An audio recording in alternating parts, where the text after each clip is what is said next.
कर रहे हैं इस वक्त की बड़ी और अहम खबर की ओर। ग्रुप 24 के नौकरी प्राप्त अभ्यर्थियों को हाईकोर्ट से बड़ी राहत। करीब 10,233 लाभार्थियों को पंजाब हरियाणा हाईकोर्ट से राहत मिली है। अभ्यर्थियों ने HSSC दफ्तर पहुंचकर चेयरमैन से मुलाकात की। चेयरमैन हिम्मत सिंह से मिले सभी अभ्यर्थी। सामाजिक आर्थिक अंक हटने से परेशानी बढ़ी थी। हरियाणा न्यूज पर बोले HSSC चेयरमैन हिम्मत सिंह। कोर्ट ने ट्रांसपेरेंसी पर मुहर लगाई है। कोर्ट ने सामाजिक आर्थिक आधार पर नंबर देने से मना किया। 280 छात्रों का रिजल्ट जारी होगा।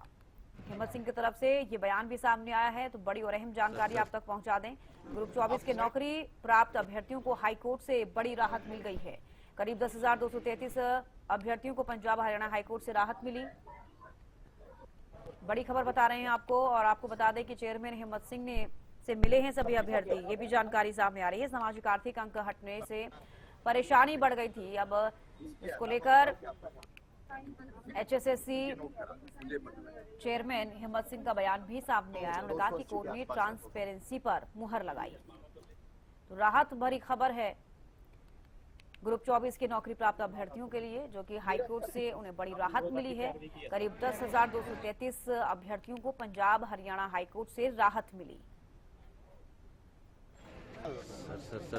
बड़ी खबर आपको बता रहे हैं। ग्रुप 24 के नौकरी प्राप्त अभ्यर्थियों को हाईकोर्ट से बड़ी राहत। करीब 10,233 अभ्यर्थियों को पंजाब हरियाणा हाईकोर्ट से राहत मिली है। अभ्यर्थियों ने HSSC दफ्तर पहुंचकर चेयरमैन से मुलाकात की है। तो चेयरमैन हिम्मत सिंह से मिले अभ्यर्थी। सामाजिक आर्थिक अंक हटने से परेशानी बढ़ गई थी अभ्यर्थियों की। और अब ऐसे में आपको बता दें, हरियाणा न्यूज पर बोले HSSC चेयरमैन हिम्मत सिंह। कोर्ट ने ट्रांसपेरेंसी पर मुहर लगाई। कोर्ट ने सामाजिक आर्थिक आधार पर नंबर देने से मना किया। इस वक्त खास बातचीत करने के लिए हमारे साथ HSSC चेयरमैन हिम्मत सिंह मौजूद हैं। उनसे खास बातचीत करेंगे। सर, बड़ी राहत करीब 10,500 विद्यार्थियों को मिली है। सबसे पहले तो जानना चाहेंगे ये पूरा मामला क्या था और किस प्रकार की राहत मिली है? 2022 में CET का फर्स्ट एग्जाम हुआ, फर्स्ट स्टेज का, और जैसे ही सेकंड स्टेज के लिए, क्योंकि CET पॉलिसी ही 2022 में आई है, तो CET पॉलिसी के बाद जब सेकंड स्टेज के एग्जाम के लिए स्क्रूटनी करना चाहा, तो कुछ बच्चों ने इसको चैलेंज किया कि ऑब्जेक्शन है, सोशो इकोनॉमिक के जो मार्क्स हैं वो गलत तरीके से दिए गए हैं और वो प्रोसेस ठीक नहीं है। तो कोर्ट में चैलेंज हुआ। उसके बाद सिविल रिट पिटीशन फाइल हुई, उसके बाद LPA फाइल हुआ, फिर उसके बाद SLP फाइल हुआ, लेकिन हम कहीं सक्सेस नहीं हो पाए। लेकिन इस जो पर्टिकुलर रिजल्ट था, इस रिजल्ट को हमने with the permission of the court he declare किया था। और फाइनली रिव्यू एप्लीकेशन में हम कोर्ट को कन्विंस कर पाए कि कोर्ट की डायरेक्शन पे ये रिजल्ट डिक्लेयर किया था, और इसमें कहीं पे भी किसी भी बच्चे को सोशो इकोनॉमिक क्राइटेरिया जो था उसका कोई बेनिफिट नहीं दी गया है। और कोर्ट ने हमारे साथ एग्री किया। कोर्ट ने हमें 3 बार रिप्लाई फाइल करने को बोला, जो हमने किया, और कोर्ट हमसे सेटिस्फाई हुआ और बच्चों के हक में रिजल्ट आया। ये रिजल्ट जो बच्चों के हक में आए हो, इसको किस प्रकार से आप देखते हैं? ये बहुत बड़ा हमारे लिए और बच्चों के लिए एक बहुत बड़ा मैं बोलूंगा कि केस था। जो 10,000 से ज्यादा बच्चे इस पर्टिकुलर केस में वो थे जिनको नौकरियां मिल चुकी थी, जिनकी शादियां हो चुकी थी, जो जॉब्स में थे।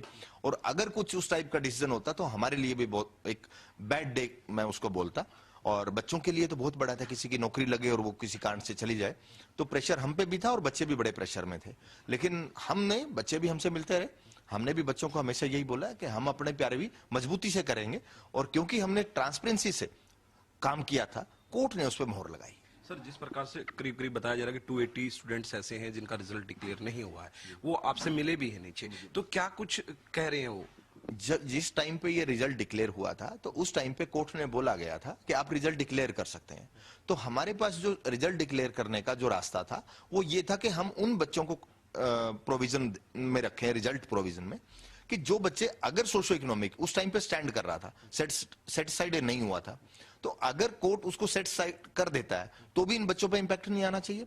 और अगर वो स्टैंड कर देता है, कोर्ट उसको वैलिड मान लेता है सोशो इकोनॉमिक की, तो भी इन बच्चों पे इंपैक्ट नहीं आना चाहिए। तो हमने उन बच्चों को तो joining the with the permission of the court.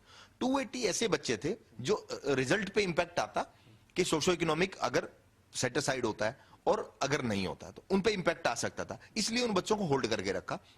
अब कोर्ट ने बोल दिया कि किसी को सोशो इकोनॉमिक का बेनिफिट नहीं दिया जा, आगे भी फ्यूचर में नहीं दिया जाएगा, तो हम उसके अकॉर्डिंगली 280 का रिजल्ट अभी डिक्लेयर कर देंगे। कितना समय लगेगा सर डिक्लेयर? बहुत जल्दी उस पर काम हमने स्टार्ट कर दिया, आज मीटिंग रखी है तो बड़ा जल्दी उसको डिक्लेयर कर देंगे। सर नीचे बच्चे जिस प्रकार से हम देख पा रहे थे, उनके अलग अलग इशू भी थे, कोई एज का था या कोई अलग अलग बातें वो बोल रहे हैं, उनको किस प्रकार से आपने हर एडवर्टीजमेंट में बच्चों के आते हैं, कई बच्चे फॉर्म ठीक से नहीं भर पाते, किसी का कोई इश्यू होता है, कोई रूटीन में रिसेप्शन पे, जैसे आप किसी भी डिपार्टमेंट के रिसेप्शन पे आप देखो कुछ बच्चे आते हैं तो डेली 10, 15, 20 बच्चे डेली आते हैं, तो हम उनको देखते हैं, जो भी बच्चा कोई रिक्वेस्ट देके जाता है उसको कंसिडर करते हैं, अगर उसका वैलिड ग्राउंड है तो उसको मानते भी हैं और नहीं है तो उसको रिजेक्ट भी करते हैं। ज्यादातर दिखते क्या सामने आ रही है सर? नहीं, बहुत चल रहा है। कुछ जो बच्चे आते हैं, जैसे बच्चे मैं आपके माध्यम से भी बताना चाहूंगा कि बच्चे जब फॉर्म फिल करते हैं तो वो प्रॉपरली एडवर्टीजमेंट को पढ़ के और खुद फॉर्म फिल करें। मैक्सिमम प्रॉब्लम जो मैंने आइडेंटिफाई की है, बच्चे फॉर्म ढंग से फिल नहीं करते, वो क्या करते हैं किसी सीएससी सेंटर से किसी और को बोल देते हैं, तो वहां पे गलती के चांस रहते हैं। तो बच्चों से भी मैं उम्मीद करूंगा आपके माध्यम से भी कि बच्चे अपना फार्म खुद भरें, एडवर्टीजमेंट को 2 से 3 बार एडवर्टीजमेंट को अच्छे से पढ़ें। ऐसे भी बच्चे हैं जिन्होंने एडवर्टीजमेंट ढंग से नहीं पढ़ा और वो एलिजिबल नहीं थे, उनका जॉब भी लग गया था लेकिन डिपार्टमेंट ने उनको ज्वाइनिंग नहीं दिया। तो आप एडवर्टीजमेंट को बहुत ध्यान से पढ़ें और फॉर्म को ध्यान से भरें, तो उससे बहुत सारी चीजें ऐसे ही वॉश आउट हो जाती हैं।